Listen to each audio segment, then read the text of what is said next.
Oh my gosh, the world is ending. Can anybody please save me? Please, anybody, can anybody save me?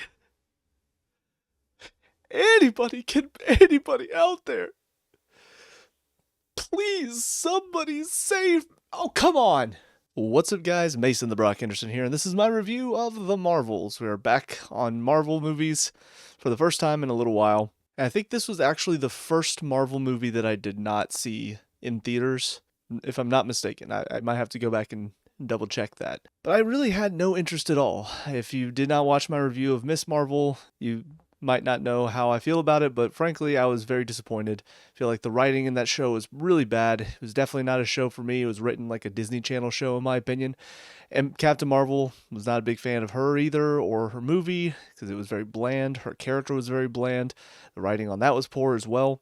And then Monica was okay in WandaVision, but definitely was not her thing. I mean, it was about Wanda, so she was more of a side character, and so all of a sudden upgrading her to one of three main characters, it was kind of a big jump that I don't feel like we really earned with her yet, because obviously we saw her as a kid in Captain Marvel, but I don't feel like that connection is really there yet. So with that being the setup for the three main characters of this movie, I was not very excited to watch it.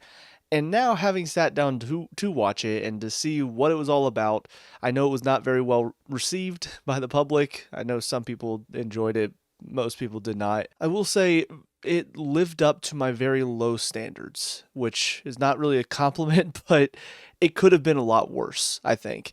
First of all, I will talk about the probably the only good thing in this movie, and that is the fighting with the changing places.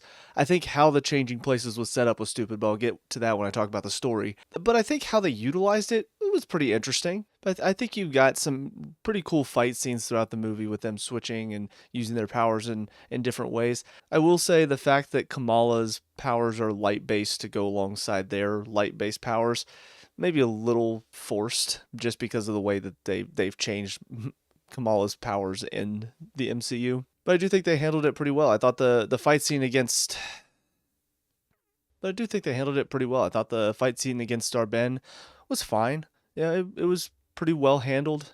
Maybe a little cheesy at a couple of times.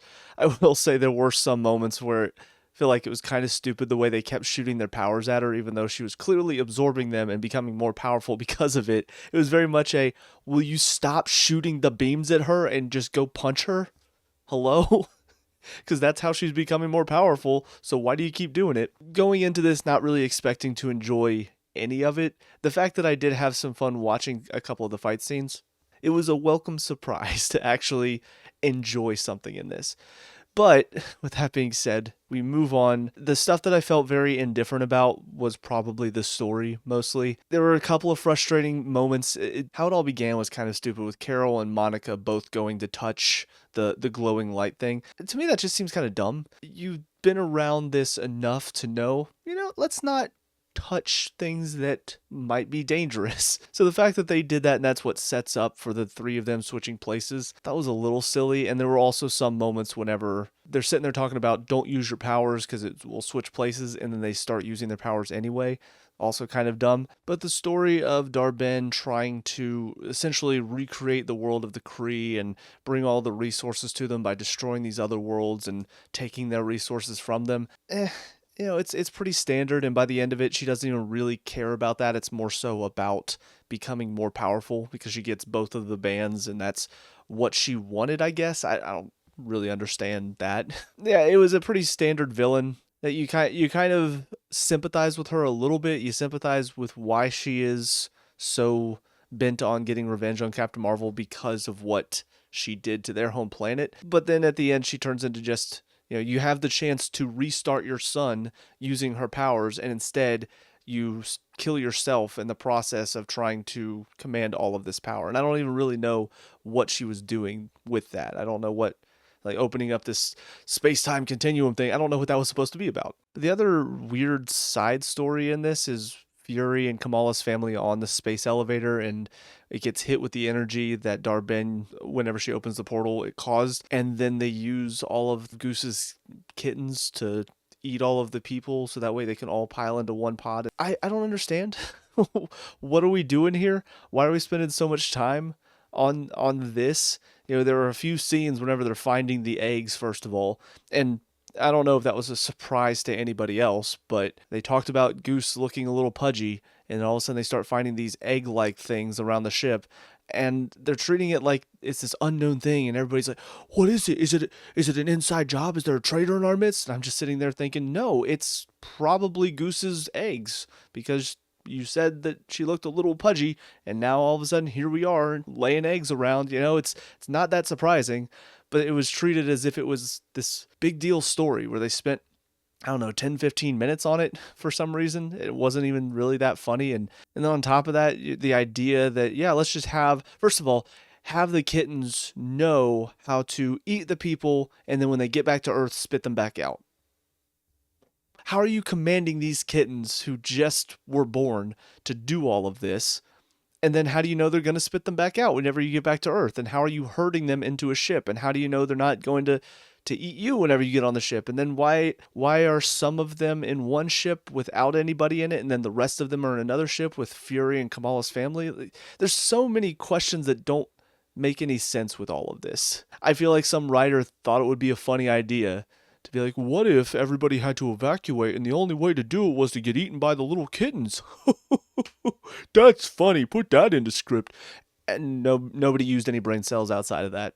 It was just that one funny idea, and then they just went with it. It took a good long while, too. It was not just a quick, we just cut to everybody like a ship full of kittens, and then the kittens are flying away. We didn't even do that funny cut. It was, we followed around the ship as everybody's running in fear, getting eaten by these little kittens. And then after probably 10, 15 minutes, we get them all onto the ship and then flying away. What? Why are we spending so much time here? The little detour to the planet where Carol was apparently a princess. I guess I don't know if she was betrothed or whatever to the prince and they can only speak in song. It has the potential for a funny idea, but I just don't think they did anything interesting with it. First of all, I'll talk a little bit more about the acting in a bit, but it fed into what makes Kamala annoying to me, that everything is just sort of fun and games until it isn't, and then it is again. And this was another example where shortly before this, we just gone through this emotional scene whenever I'm pretty sure it was right before this. To be honest, a lot of this is kind of jumbled together, but I'm pretty sure they had just gone through the emotional thing where they were reliving each other's memories, and Monica is seeing what happened with her mom and all of that. I'm pretty sure that scene preceded, or at least for these characters, that scene came right before they showed up on this other world. And now they're doing all this singing and stuff, and Kamala's just dancing as if it's no problem. And again, the potential for comedy is there when you have Carol as the straight man, you have Kamala as the goofy sidekick. Monica, I guess you could kind of play it as a Larry, Curly, and Moe type of thing, but they don't really do that. They have Carol be kind of a straight man, but not really. They have Monica be kind of confused by things, but also sort of into it, and then they have Kamala just be goofy and all into it. And so none of it really plays off of each other very well. And that scene when they're walking up through the town and everybody's singing, I was just sitting there bored. None of it was interesting. None of it was entertaining. Kamala's dancing was kind of annoying because, again, you just had this emotional scene and you're all happy-go-lucky again as if nothing's wrong and everything's all great. I understand that's part of her personality, that she is young and she is kind of spunky. There does have to be a time for, let's take things a little bit more seriously. And I don't feel like she ever has those moments. She has a couple of moments where, oh, we're going to have this nice emotional, hug whenever we have the whole scene with Monica. And then at the end, whenever Monica disappears, she's sad that she's gone. But then by the end of it, she's all sitting there in the dark like Nick Fury and cracking jokes about how you're part of this bigger universe. Well, it's just me for right now. It's just so hard to take a character seriously that so rarely is serious. And again, if this were kind of the idea, if this were the joke that she is so rarely serious and Carol is too serious, I feel like they could have played off of each other pretty well. But they don't really do that because they make Carol a little bit more goofy in this one. And I did hear that they did that because I'm guessing they were responding to some of the criticisms of the first movie where Carol had no personality. But they went too far in the other direction where now she has, I don't want to say too much personality, but she's definitely a little bit more goofy in this one, where I feel like if you had kept her more serious, that's the thing. You can make her serious while still having her have personality. I just feel like in the first movie, there was none of that. It wasn't that she was too serious. She just was bland. So I feel like that could have been the joke here, though. You make her very super serious, doesn't crack a lot of jokes, sort of keeps to herself in a way because she is a loner. She goes off on her own all the time. So I could see that being part of the problem. And then Kamala's kind of the goofy one, and Monica is maybe a little bit more in the middle, and she's trying to bridge the gap. You could make that work, but they didn't really do that. Carol's sort of a goofball too, and she instantly connects with Kamala, and they're sort of working off of each other already. You know, they're already kind of becoming besties and stuff like that. Monica is already there, and yes, there's that little bit of friction with her and Carol because of what happened, Carol leaving, and then what happened with her mom. But that was kind of the only, I guess, friction amongst the group. We have a couple of scenes where it feels like maybe there's potential for friction whenever Carol yells at Kamala because Kamala doesn't want to leave all of these Skrulls to die. That scene basically didn't go anywhere. You know, Carol apologizes on the ship for yelling at her, and they sort of instantly reconcile whenever Kamala makes the decision to get off of the planet of Aldana or whatever it's called with the water and the singing. She makes that decision, and almost instantly Carol, it's not like she's mad at her, she's more upset with what she did and what she's caused. So there's not even any friction there. So it just felt like there was more potential for this group of three than they really did with it. And so by the end of it, I didn't care about any of them. And I feel like they don't really work on their own either. And what's even more frustrating is they didn't work as a group, but they definitely don't work on their own. I don't like Kamala as a character. So without her in a group, I really don't care. Carol, again, she's not really that interesting of a character. They went too far with the personality thing in this one. So on her own, I don't really like her as a character either. Also, a little side notes because I just reminded myself about the Skrulls. So obviously this is continuing the Secret Invasion storyline that we saw where Fury and his woman are going up to start these negotiations with the Kree. So I guess that all just went to shit. The whole story at the end of the first season of Secret Invasion, that's how it wraps up, guys. The Kree attack, a lot of Skrulls get killed, and then they get, I guess, taken somewhere by Valkyrie. Sure.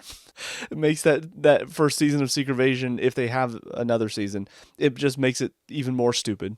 That's what it led to. They start negotiation with the Kree, and then the Kree attack because Captain Marvel shows up, and that upsets them. Isn't that entertaining, guys? Isn't that interesting? But the final story thing to talk about is the ending, and a lot of questions here too that I don't really get. First of all, for Kamala, I understand the bracelets seemingly activated her power, so now she doesn't really need them to use it anymore. So then I do have to ask, why does she have it?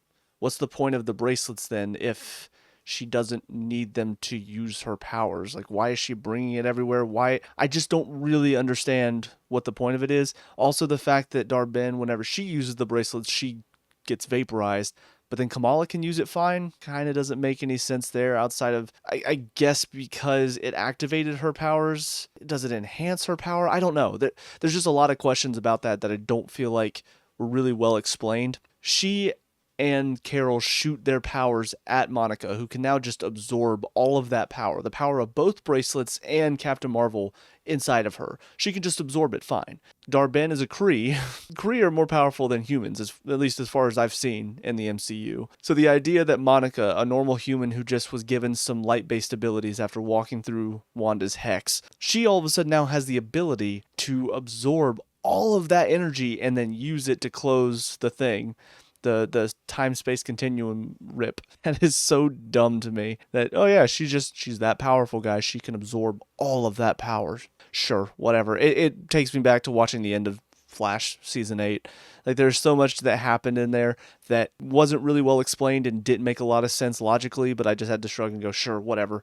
The writers just wrote that this is the way it works, so this is the way it's going to work in this movie. Okay. But of course, she has to sacrifice herself because this movie has to end on a tough note. Whatever.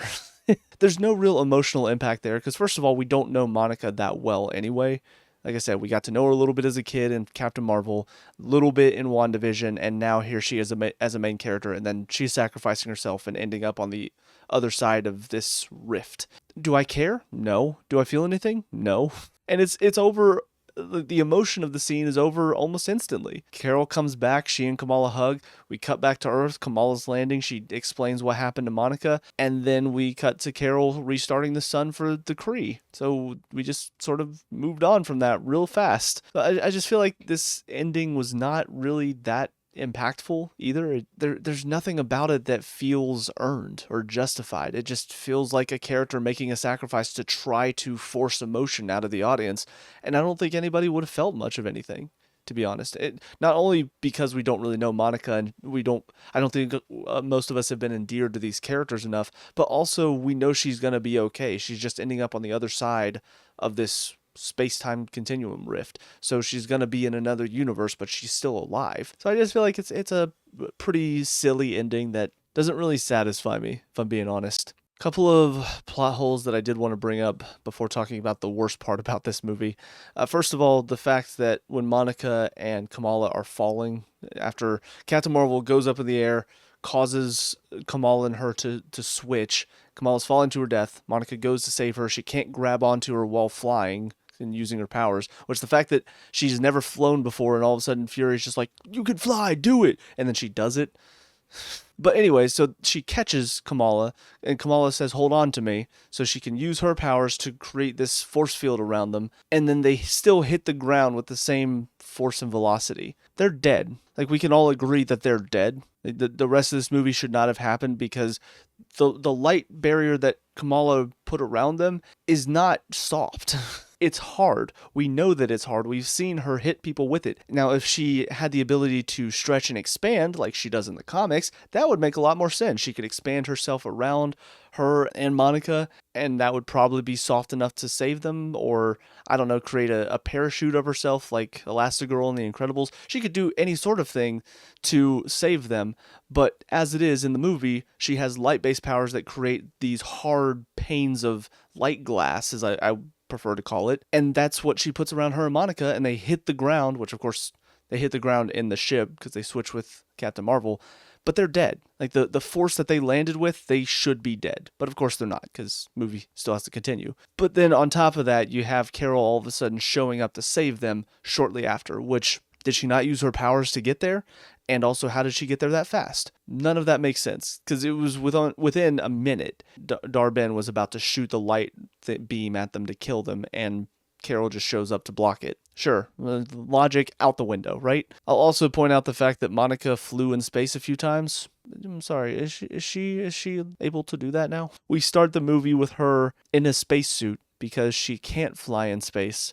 But then all of a sudden, by the end of the movie, she's very easily flying through space. Did anybody use brains? No? Just threw the brains out the window? Sure.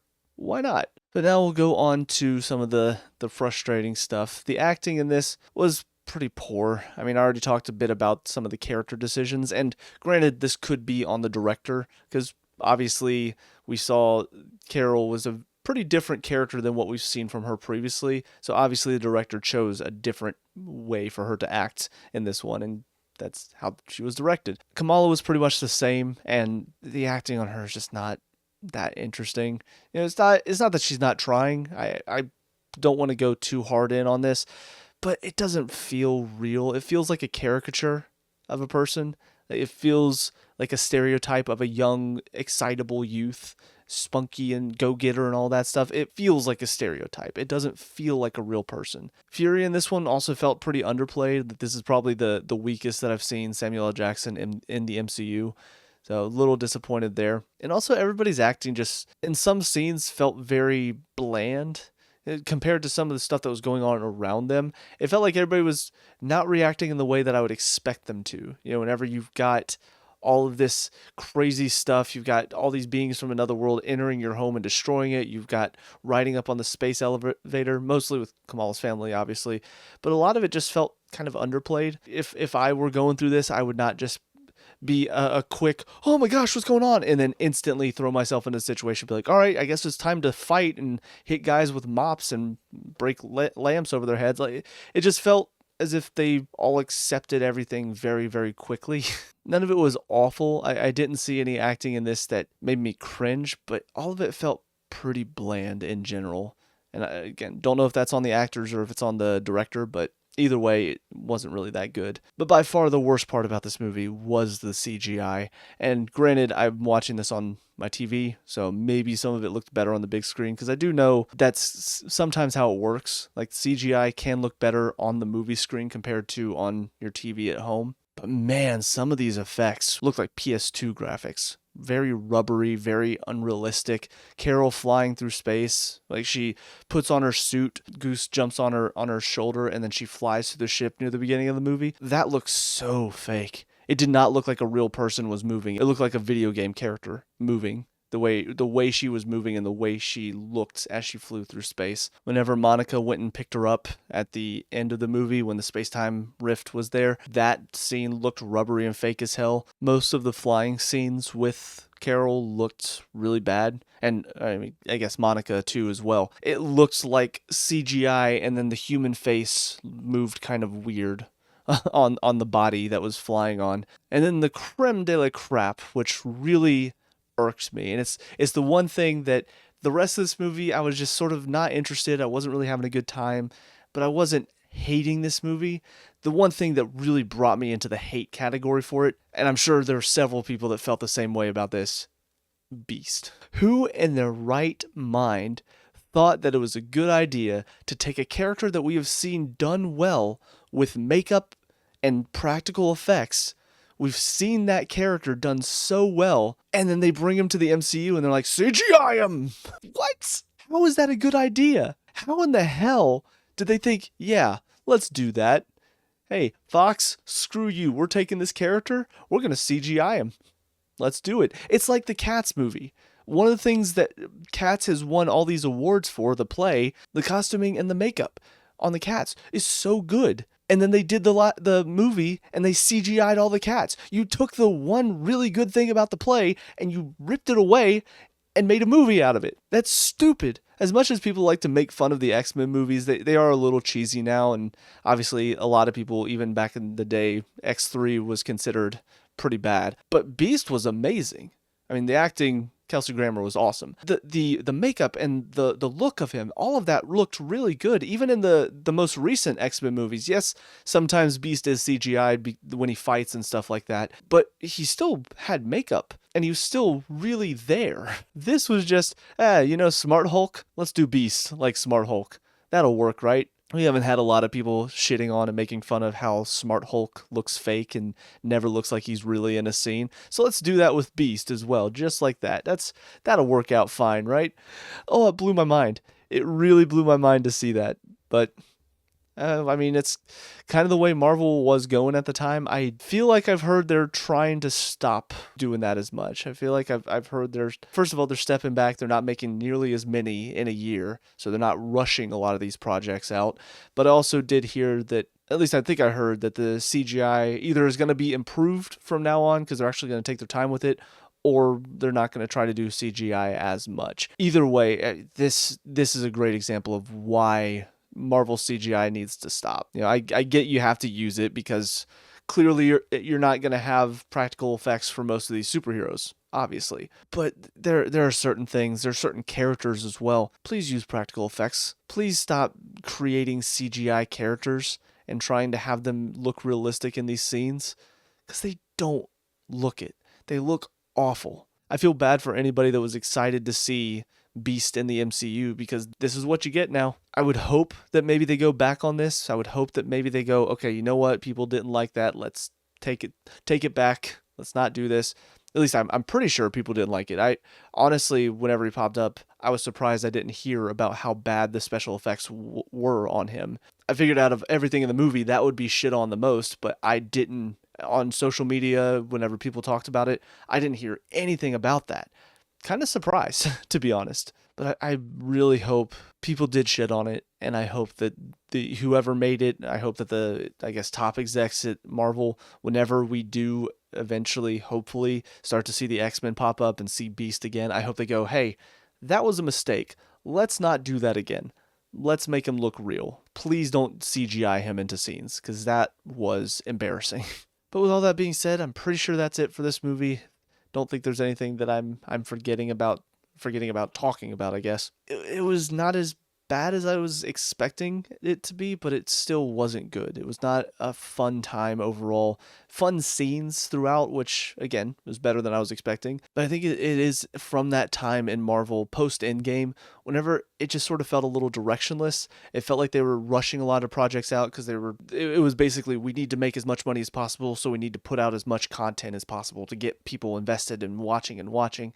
And the problem is you can't rush art, because if you rush it, then most of the time that takes a lot of the passion out of the project, and so you don't really feel it anymore. You don't feel the passion put into it because it was quickly rushed through and not really had the time taken to make sure it was good, to make sure the CGI looked good, to make sure the acting fit, to make sure, does it all make sense? A lot of that feels like it doesn't matter right now with Marvel. I think I've got What If Season 2 next. I hope What If Season 2 is better, and I'm hoping from there, I think I've got Echo, and then I don't remember what else. I know Daredevil Born Again is coming soon, and I did watch the trailer for that one, and I am excited about that. But I just hope Marvel can find its footing again, because it's in a pretty rough place at the moment, and even though Endgame would have been a perfect way for it to come to an end, and we didn't have to continue on, I would like to see some of these characters get some more time. I think Tom Holland's Spider-Man has had a real good run of it, even past Endgame. But most of the other characters, it feels like